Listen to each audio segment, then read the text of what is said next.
love Hakka。现在就让我们一起加入客家风情，大家来讲客家吧。Yo, it's time for another edition of Practical Hakka on ICRT. Hello， 你好，大家好，我是 Alice 彭。Hello， 你好，大家好，我是 Josephine。Alice 啊，怎么办呢？我都一直瘦不下来了。我都不敢讲。这一集呢是为我量身定做的。This particular episode is for me. It's tailor-made for me. It's about not able to lose weight and what should I do? And of course, I'm lazy, so of course I'm still kind of chubby. 先教大家怎么说怎么办呢？勇敢散，勇敢散 That means what should I do? 好，那就第一句话啦。一直瘦不下来怎么办 I can't lose weight. What should I do? 挨一次，挨一次，超唔下来，超唔下来，勇敢散，勇敢散，好伤心啊！然后你就很无奈讲，挨一次超唔下来，勇敢散。哦，这太难，学客语还比较简单。对。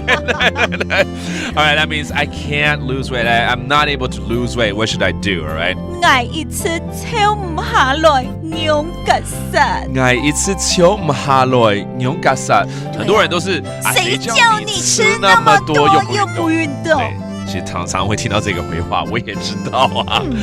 It's your fault eating so much and not exercising. 骂人嫌，骂人嫌，食晏多，食晏多，又唔运通，又唔运通。OK， 知道，食晏多就是吃很这么多，多然后没运动，运通。Yeah， 但是那个骂，为什么要骂我？我没有骂你啦，我是说谁叫你 ？OK， 骂你 I told you， 谁叫你骂人 ？OK， 骂你。